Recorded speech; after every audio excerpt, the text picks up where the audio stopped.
When we cross the threshold of 60, many believe life begins to shrink. But in truth, this is the age when the heart finally whispers its deepest truths. We stop living for applause and start living for peace. Yet happiness doesn't arrive on its own. It appears when we remove the weight we've carried for decades. Old fears, toxic expectations, guilt, and the noise of others' opinions. These are the chains that exhaust the soul. Today I want to show you how letting go becomes an act of profound emotional liberation.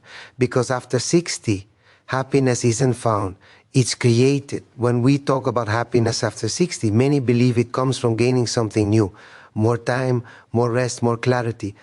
But often the deepest peace begins when we finally allow ourselves to let go.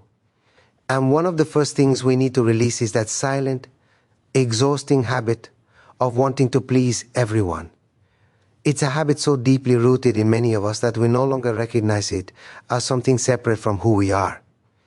It becomes part of the way we walk through the world, always adjusting our steps so no one feels uncomfortable, disappointed, or upset because of us. But think for a moment about how many years of your life were shaped by expectations that were not even your own. How many decisions did you make simply to keep the peace? How many times did you silence your own desires because you didn't want to be judged, criticized, or misunderstood? Most people don't realize that this constant need to be accepted by others slowly pushes them away from themselves. And when you reach 60, you can feel the weight of all those moments you lived according to someone else's script. It's not that wanting harmony is wrong, it's human.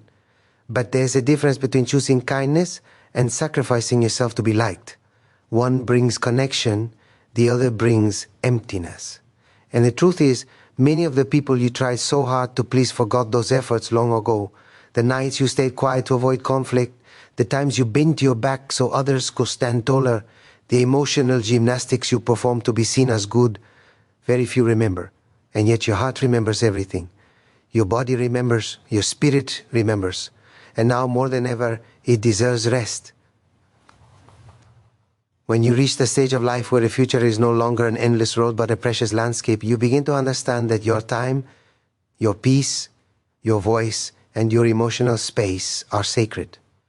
You start seeing clearly that the opinions of others often say more about their fears, their wounds, their expectations than about your true worth. People judge from the narrowness of their own experience, not from the truth of your life. And realizing this is liberating. Imagine how different your days could feel if you stopped asking yourself whether others will approve of your choices. Imagine speaking without rehearsing, resting without guilt, choosing without anxiety, and saying no without fearing you might lose affection or respect. At this age, you should not have to earn your right to exist comfortably in the world anymore. You've lived enough, lost enough, learned enough to justify standing exactly where you are, as you are, without apology. Many people fear that if they stop pleasing others, they will be seen as selfish or cold. But liberating yourself from that old habit doesn't mean you stop caring. It means you stop abandoning yourself. And that is an act of courage, not ego. When you stop living for applause, something beautiful happens. The people who truly love you remain. And those who only loved what you provided naturally drift away. What stays is authentic. What leaves was never yours. Letting go of the need to please is also a return to your own truth. Perhaps there are hobbies you abandoned long ago because someone said they weren't practical. Maybe there were dreams you postponed because they didn't fit the image others had for you. Perhaps there were boundaries you never set because you were afraid of conflict. This is the moment to reclaim those parts of yourself. To ask, what do you want? What makes me feel alive? What brings me peace? Not what brings peace to others through my silence. There is a certain dignity in arriving at this point in life and realizing that happiness is no longer something you negotiate, it is something you protect. And protection often begins with subtraction, with removing the pressure to be perfect, agreeable, or endlessly available. When you stop carrying the weight of pleasing others, you create space for something far more meaningful, a life that finally feels like it belongs to you. And when a person allows themselves that freedom, even slowly, even trembling, something in the soul straightens. You walk differently, you breathe differently, you choose differently, you live differently. Because pleasing others is tiring, but being yourself is peaceful. And peace, true peace, is the foundation of happiness after 60. It's time to choose yourself. There is a moment in life, especially after 60, when we begin to feel the weight of the things we never said, the choices we regret and the mistakes that time never allowed us to forget. It's as if we walk with a quiet shadow behind us, one made not of who we are today, but of everything we believe we could have done better. This shadow is guilt, one of the heaviest burdens the human heart can carry. And yet, it is also one of the most unnecessary. Most people believe guilt is a form of responsibility, a sign that we care, and sometimes it is. But when guilt becomes a constant echo that follows us through every stage of life, it turns into a prison. It prevents us from stepping into the present with peace. It keeps our eyes fixed on moments that cannot be undone, conversations that cannot be repeated, and situations we would handle differently if we were given another chance. But that's the thing. Life does not rewind. It only invites us forward. And after 60, that invitation becomes more urgent, more sacred, more honest. It's a period in life when the heart needs lightness, not punishment. When we've lived more years than we have ahead of us, we begin to realize the absurdity of holding on to guilt as if carrying it longer might change anything. What happened, happened. What didn't happen, didn't. There is no amount of suffering that will rewrite history. Time does not bargain with sorrow. It simply moves on, and it asks us to move with it. But many people struggle with this because guilt often comes from love. We feel guilty about the times we weren't our best selves, the times we hurt someone unintentionally, the times we failed to show up, the opportunities we ignored, the relationships we couldn't repair. Guilt grows from the belief that if we had been wiser, stronger, or kinder, things would have turned out differently, and maybe they would have. But we were not the people then that we are now. We made choices with the understanding we had at the time. Our mistakes were not crimes, they were human experiences. The tragedy is not that we made mistakes. The tragedy is believing we must pay for them forever. When you reach this stage of life, something becomes very clear. Guilt steals the time that joy is TR. To offer you, it keeps you living in the wrong direction, looking backward instead of forward. And every day that you spend blaming yourself is a day you lose twice. Once in the past for whatever happened, and once in the present for refusing to let yourself be free. We need to understand something simple and powerful. Guilt does not heal anything. It does not repair the past, nor does it build the future. It only exhausts the present. Real healing comes from acceptance, not blind acceptance, not an excuse, but a compassionate recognition that you are human, imperfect, evolving. You deserve the same understanding you gave to others for decades. And sometimes the guilt we carry isn't even truly ours. Many people spend years feeling responsible for the emotions of others, for outcomes that were shared, for situations shaped by 1,000 factors beyond their control. They take on guilt like a duty. They apologize for simply being themselves. They carry blame they never deserved. And by the time they reach 60, they are still carrying those invisible weights, tired, wounded, unsure how to put them down. Putting them down begins by understanding that forgiveness is not only something you offer to others. Forgiveness is also an act of self-love, and often the most difficult one. It means telling yourself that your life has value beyond your mistakes, that the person you are today deserves peace, that the person you were deserves compassion, that the years ahead of you should not be darkened by shadows that no longer have power over your journey. If you look closely, you'll realize something beautiful. The past is unchangeable, but the meaning you give it is not. You can choose to see your mistakes as proof of your flaws, or you can choose to see them as the moments that shaped your strength, your growth, your wisdom. The person you are now exists because of everything you have lived, not in spite of it. And this is the truth guilt never wants you to see. When you let go of guilt, you don't erase your past, you simply stop letting it punish your future. You make room for joy to return, for curiosity to awaken, for love to feel possible again.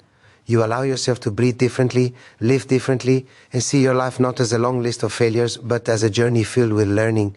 Letting go of guilt is not forgetting. It is choosing to live. There comes a moment in life, especially after 60, when we finally begin to understand how destructive and unnecessary comparison truly is. For decades, we measured ourselves against others, against their successes, their families, their strength, their youth, their health, their achievements. We compared our path to those who seemed to be moving faster or smoother or with fewer wounds, and without realizing it, we allowed those comparisons to quietly erode our self-worth. But when you reach this stage of life, and look back at everything you lived, everything you lost, everything you fought for. Something inside you whispers the truth. Comparison was never fair. It was never real. It was never yours to carry, because no one else lived your life. No one walked with your pain, your responsibilities, your fears, or your dreams. No one grew up in your home, endured your challenges, made your choices, or survived your storms. And yet, for years, many of us punished ourselves as if we were supposed to have followed a path that belonged to someone else. That's the cruelty of comparison. It convinces us that our value is external, that we must validate our existence by matching what others are doing. It steals the confidence that life was trying to give us. But after 60, you begin to see the world with a different kind of clarity. You realize that those people you once compared yourself to are also comparing themselves to someone else. That the perfection you admired from a distance was often a fragile illusion. That behind every successful life was a hidden struggle, a quiet fear, a private wound. And suddenly the whole game of comparison feels empty, even childish. Because the truth is, no life is superior, lives are simply different, and each difference holds its own beauty. When you stop comparing yourself, you begin to notice something astonishing: the value of your own journey, a journey full of complexity, courage, effort, and resilience. A journey that demanded decisions that no one else had the strength to make. You begin to honor the fact that you survived things others didn't even know you faced. That you carried responsibilities others never had to hold. That you had moments of joy and pain that shaped you in ways no comparison could ever measure. And at this point in life, you also understand that comparison takes something precious away from you. Gratitude. It takes away the ability to look at your life and say, this is mine. This is the story I built with the resources I had in the circumstances I lived. When you compare, you lose the ability to appreciate the quiet victories you earned, the small acts of courage no one praised, the private healing no one saw, the sacrifices that made you stronger even when they left scars. One of the most destructive aspects of comparison is that it turns life into a race. And life is not a race. No one wins. No one arrives first. We all arrive at the end with a mix of love, loss, joy, regret, laughter, and dreams left undone. That is the human condition. And when you finally understand this, you begin to feel relief, because comparison becomes meaningless the moment you realize we are all fragile, imperfect passengers moving through time, trying to make sense of what we feel. At 60, your soul has earned the right to stop competing, to stop explaining, to stop proving, to stop chasing standards that were never yours. You've earned the right to look at your reflection with kindness, not judgment. You've earned the right to celebrate your journey without asking whether someone else did it better. Because the truth is, no one did it better.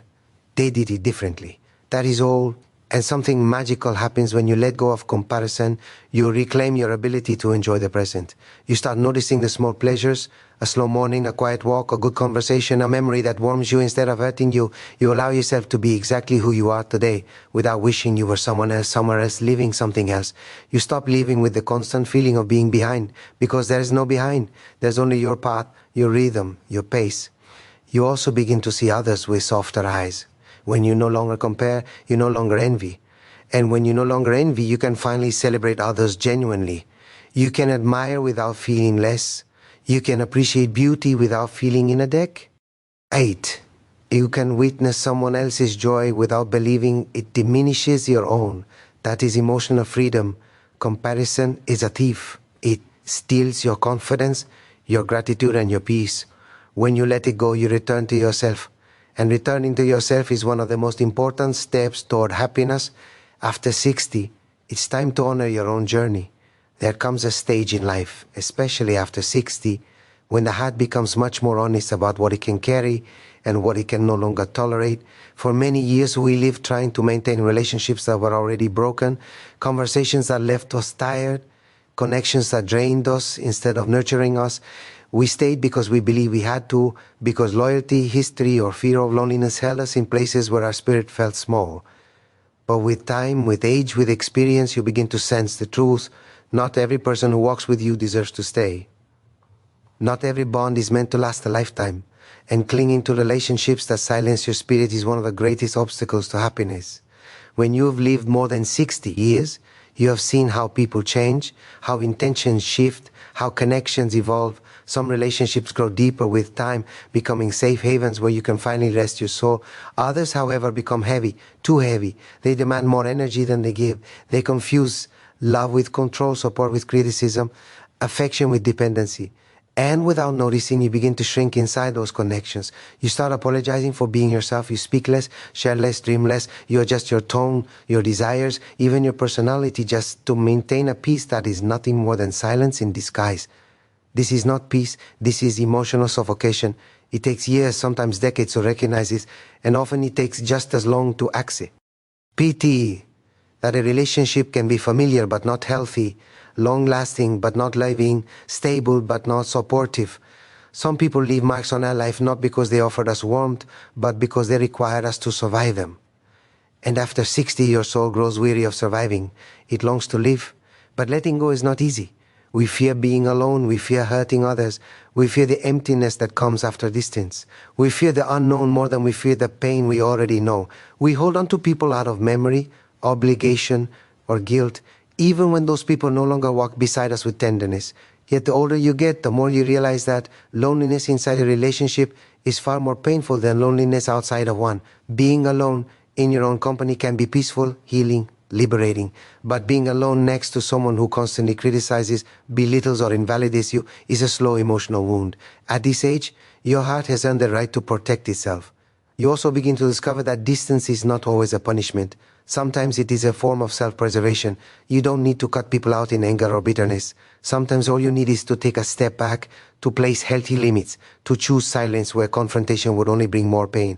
Sometimes the greatest love you can offer yourself is to stop forcing connections that no longer feel safe. This is not abandonment. It is respect for yourself and for the truth. And something incredible happens when you release relationships that silence your spirit. Your inner world becomes louder, clearer, brighter. You begin to hear your own voice again. You begin to trust your intuition. You begin to reconnect with the dreams you buried under years of fear. You feel lighter, more alive, more aligned with who you truly are. In that new emotional space, the right people enter. People who see your worth without comparison. People who listen without judgment. People who bring peace instead of anxiety. People who add joy instead of taking it. These relationships are not intense or dramatic. They are gentle, steady, kind. They feel like exhaling after holding your breath for too long. And after 60, these are the relationships that matter. Not those filled with noise and conflict, but those that bring calm to your days and warmth to your heart. Sometimes the people you need to let go of are not visibly toxic. Sometimes they are simply people whose presence no longer aligns with the person you are becoming, and that is okay. Life is not static. You are not the same person you were at 20, 30, 40, or even 55. Your emotional landscape changes. Your needs, your boundaries, your values evolve. You have the right to evolve your relationships too. At this stage of life, you must choose the kind of peace that allows you to breathe without fear, speak without trembling, and exist without apology. Because any relationship that forces you to shrink is not love, it is loss. And happiness after 60 depends on your willingness to stop losing yourself to keep others comfortable. It's time to protect your spirit. There is a moment in life, often after 60, when the question appears quietly inside us, is it too late to begin again? It's a question born from years of responsibilities, routines, and fears that became habits. For so long, many people believed that new beginnings belonged only to the young, as if life stopped offering opportunities after a certain age.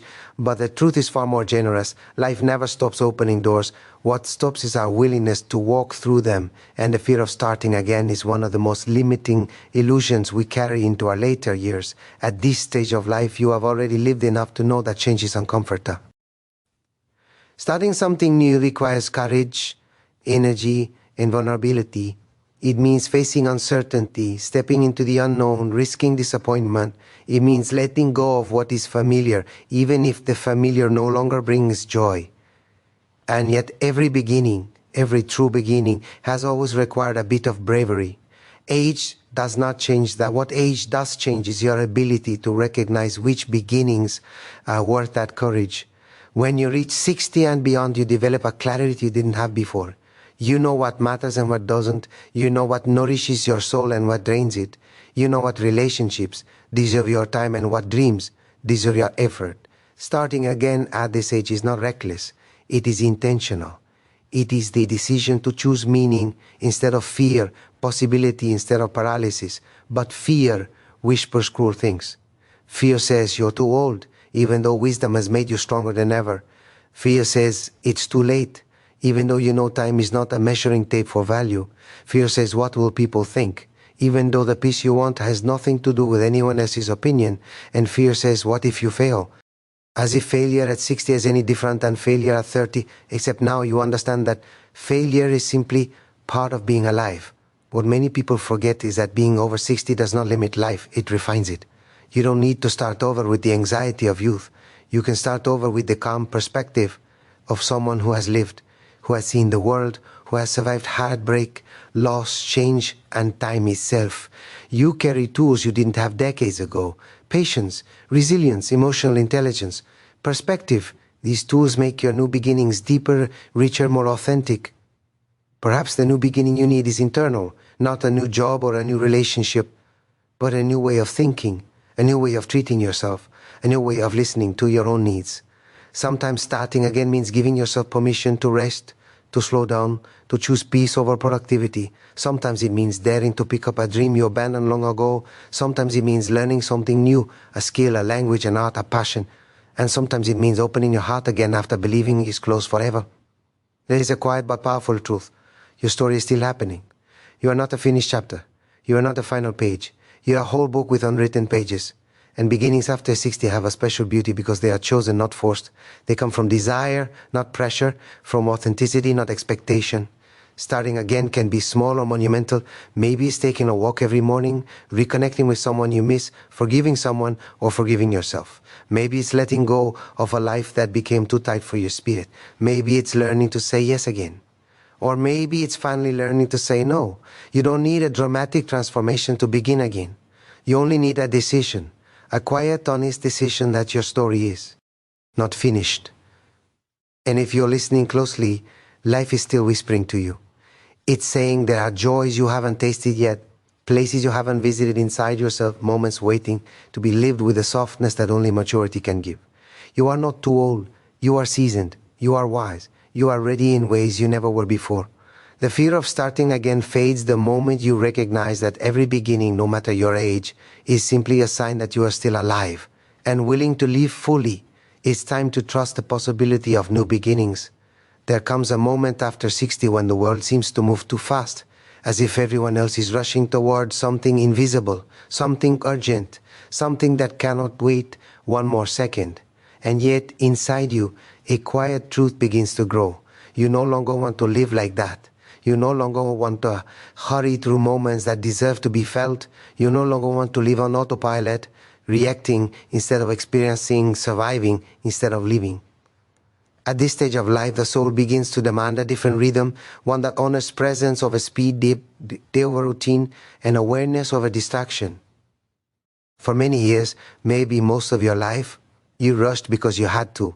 Responsibilities, obligations, work, children, family, expectations, all of them created a pace that left you little room to breathe. You learned to move fast, to decide fast, to respond fast. You learned to run even when you were tired, to push yourself even when your heart asked for rest. You lived inside a clock that never stopped. And little by little, without noticing, life became a race you didn't remember choosing. But when you reach 60, something shifts. The noise of urgency begins to lose its power. The pressure to be everywhere, to please everyone, to meet every expectation no longer feels necessary. You discover that most of W had once felt urgent was simply noise. Noise that kept you from appreciating the small, quiet, meaningful moments that make life rich. And you begin to understand that rushing is a habit, not a destiny, a habit you can release. You start noticing things you hadn't noticed in years. The way light enters a room in the morning, the softness of a conversation shared slowly, the pleasure of a warm drink, the beauty of simply sitting without needing to think of the next task. You notice the details of life that the younger version of you missed because they lived with a clock at their back. And those details reveal something powerful. The present moment is not empty. It is alive. It is generous. It is enough. Slowing down is not laziness. It is a return to yourself. It is giving your senses permission to experience what they rushed past for decades. When you slow down, your relationships deepen, not because you say more, but because you listen more. You feel more. You understand more. You stop responding automatically and begin responding from the heart. You look into people's eyes instead of rushing past their presence. You hear their stories instead of just their words. And this simple act of slowing down becomes a form of love. When you stop rushing, you also begin to treat your own emotions with more tenderness. You notice your feelings before they explode or fade. You give space to your sadness, to your joy, to your fears, to your gratitude. You stop dismissing your inner world as something you don't have time for. You realize you do have time, and you always did. You just never believed you were allowed to pause. There is a certain peace that only arrives in stillness. And at this age, peace matters more than achievement, more than approval, more than speed. Peace becomes a form of wisdom. You realize how precious your time is, not in terms of quantity, but in quality. You don't need to fill every hour to feel alive.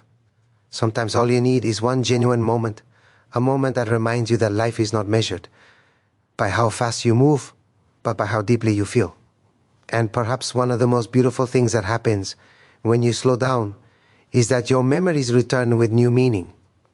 Memories you once rushed through now feel like treasures. Faces, places, conversations, moments you didn't appreciate that now reveal their emotional weight. And you understand something only maturity can teach. The most extraordinary moments were the simplest ones, the ones you didn't have to earn, the ones you almost missed. Slowing down is also an act of courage. It means refusing to let society tell you that value comes from productivity or efficiency. It means choosing to live at the pace your soul needs, not the pace the world demands. It means trusting that you are allowed to rest, to savor, to breathe without apology. You spent years running, now you are allowed to walk, to pause, to stay. Life after 60 is not about doing more, it's about living more fully.